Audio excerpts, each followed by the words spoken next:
اعوذ باللہ من الشیطان الرجیم بسم اللہ الرحمن الرحیم میرے چھٹی جماعت کے طلباء و طالبات السلام علیکم ورحمۃ اللہ وبرکاتہ۔ جبکہ آپ سب بچے جانتے ہیں کہ ہم جو آج کل سبق پڑھ رہے ہیں اس کا عنوان ہے چگلی کھانے والا۔ تو ہم نے صفحہ نمبر 68 پر تک پڑھا۔ آپ پیج نمبر 68 آپ نکالو، یعنی 68 نکالو۔ دوسرے دن کسان کی بیوی کھانا لے کر کھیتوں میں گئی، روٹی رکھ کر وہ کسان کے پاس ہی بیٹھ گئی۔ کسان بڑے غور سے اس کی حرکتوں کو دیکھنے لگا، چونکہ دوسرے دن جب کسان کی بیوی کسان کے کھیتوں پہ پہنچ گئی تو روٹی رکھ کر وہ کسان کے پاس ہی بیٹھ گئی، تو کسان اپنی بیوی کی حرکتوں کو دیکھنے لگی۔ بیوی نے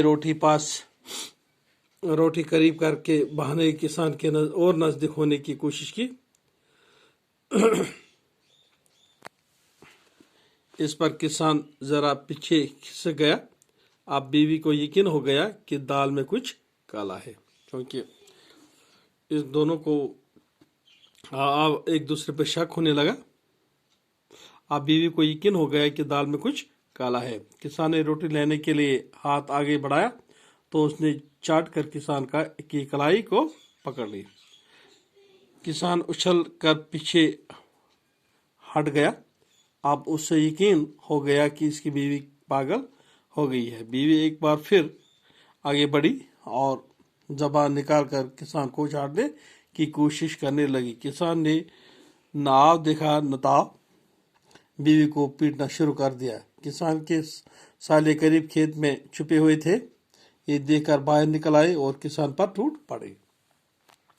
تو اس طرح سے چغل خور اپنے کام میں کامیاب ہو گیا۔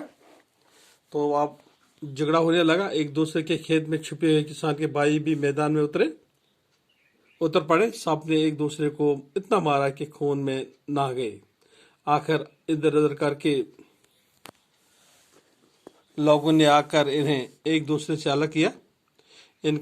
جب ان کا غصہ قدرے کم ہوا تو لوگوں نے لڑنے کی وجہ دریافت کی۔ سب نے اپنی بات بتائی۔ معلوم ہوا کہ یہ سب کچھ چغل خور کی کارستانی ہے۔ وہ سب اس کی تلاش میں نکلے، لیکن اس وقت تک وہ چغل خور وہ گاؤں چھوڑ کر کہیں دور جا چکا تھا۔ سچ کہا ہے کسی نے کہ چغل خوری ایک نہایت برا کام ہے۔ چغل خور کو اللہ سخت سزا دیتا ہے اور قیامت کے روز وہ ذلیل و رسوا ہوگا۔ تو اس طرح سے ہم نے یہ لیسن ختم کر دیا کہ چغل خور نے کس طرح سے اس خاندان کو تباہ کرنے کی کوشش کی۔ ایک دوسرے کے کان بھر دیے۔ تو جب پورا اس کو معلوم ہوا کہ اصلی بات کیا ہے تو چغل خور کو ڈھونڈنے سب نکل گئے تھے۔ معلوم ہوا کہ یہ سب کچھ جو ہے چغل خور نے کیا ہے۔ اب سب اس کو ڈھونڈنے کی نکل پڑے، لیکن وہ اس گاؤں کو چھوڑ کر کہیں چلا گیا ہے۔ تو یہ اس طرح سے ہم نے ختم کر دیا یہ لیسن۔ اب کل اس کے سوالات ڈھونڈیں گے۔ جب تک کے لیے خدا حافظ، السلام علیکم ورحمۃ اللہ وبرکاتہ۔